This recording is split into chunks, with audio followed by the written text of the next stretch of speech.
देश की राजनीति लोकसभा चुनाव के रंग में रंगी। गांवों से लेकर छोटे बड़े शहरों में सजी चुनावी चौपाल। कश्मीर से लेकर कन्याकुमारी तक लोकतंत्र के चुनावी उत्सव की धूम है। लोकसभा चुनाव के रंग में राजनीति पूरी तरह से रंगी हुई है।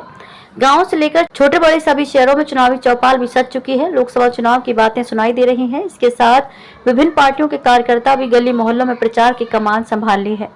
देश और सियासत की राजधानी दिल्ली से बड़ी पार्टियों के फैसले जारी किए जा रहे हैं। लोकसभा चुनाव में मुख्य मुकाबला एनडीए बनाम इंडिया गठबंधन में ही माना जा रहा है। भाजपा और विपक्षी पार्टियों ने अपने अपने उम्मीदवारों की लिस्ट जारी कर दी है। हालांकि अभी भी राजनीतिक दलों की ओर से कई नामों का ऐलान होना बाकी है। पक्ष और विपक्ष की ओर से स्टार प्रचारकों को भी मैदान में उतार दिया गया है। दरअसल इस लोकसभा चुनाव में आरएलडी बीजेपी के साथ मिलकर चुनाव लड़ रही है। इस गठबंधन में आरएलडी के हिस्से 2 लोकसभा सीटें बिजनौर और बागपत आई हैं। इसके अलावा आरएलडी को एक विधान परिषद सीट भी बीजेपी ने दी है।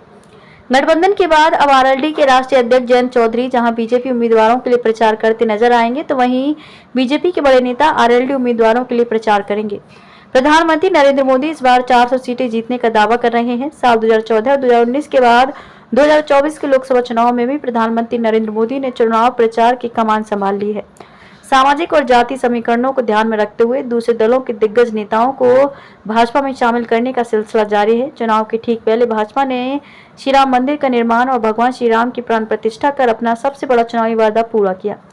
इसे भाजपा जो कहा सो किया की तरह प्रचारित कर रही है। भाजपा इस माहौल को बनाए रखने के लिए पूरी ताकत से लगी हुई है। भाजपा सरकार वाले राज्यों के मुख्यमंत्री सहित उनके कैबिनेट तक अयोध्या आकर दर्शन कर चुकी है। इससे उन राज्यों सहित यूपी में लगातार चर्चा और माहौल बना हुआ है। भाजपा ने रणनीति और चुनाव प्रबंधन से लेकर आक्रामक प्रचार अभियान की जोरदार तैयारी की है, जिससे भाजपाइयों में जोश आई है। वहीं दूसरी ओर इंडिया गठबंधन दल भी केंद्र की सत्ता से भाजपा को उखाड़ फेंकने के लिए पूरा जोर लगाए हुए है। उत्तर भारत में जहां एनडीए दमदार दिख रहा है, वहीं दक्षिण भारत में इंडिया का किला मजबूत दिख रहा है। गुजरात, राजस्थान, उत्तराखंड, मध्य प्रदेश, दिल्ली और यूपी शामिल हैं। यहाँ बीजेपी अपना पुराना प्रदर्शन दोहराती दिख रही है। वहीं दक्षिण भारत के राज्यों तमिलनाडु, केरल से लेकर तेलंगाना में कांग्रेस, टीएमके और वाम दल बीजेपी पर भारी पड़ते दिख रहे हैं। इसके अलावा पंजाब में भी इंडिया गठबंधन भले ही अलग लड़ रहा हो, लेकिन बीजेपी के मुकाबले बढ़त साफ नजर आ रही है। वहीं उत्तर प्रदेश में कांग्रेस ने इस बार समाजवादी पार्टी से गठबंधन किया है। कांग्रेस की ओर से इस बार भी राहुल गांधी स्टार प्रचारक के रूप में मैदान में जुट गए हैं। राहुल गांधी प्रधानमंत्री नरेंद्र मोदी पर इस बार और आक्रामक रूप से प्रहार कर रहे हैं। कांग्रेस को इनकम टैक्स विभाग के नोटिस पर राहुल गांधी ने शुक्रवार को कहा कि जब सरकार बदलेगी तो लोकतंत्र का चीरहरण करने वालों पर कार्रवाई जरूर होगी। कार्रवाई ऐसी होगी कि दोबारा फिर किसी की हिम्मत नहीं होगी ये सब करने की, ये मेरी गारंटी है। हालांकि कांग्रेस इस लोकसभा चुनाव में आर्थिक संकट से भी जूझ रही है। आर्थिक तौर पर कांग्रेस पार्टी की कमर बुरी तरह तोड़ दी गई है।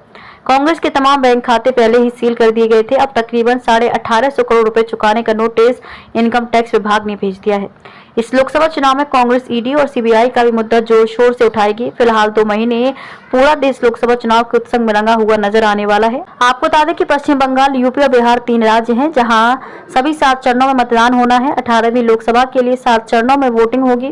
पहले चरण की वोटिंग 19 अप्रैल को होगी, जबकि उसके बाद 26 अप्रैल, 7 मई, 13 मई, 20 मई, 25 मई और 1 जून को वोट डाले जाएंगे। चुनाव के नतीजे 4 जून को आएंगे।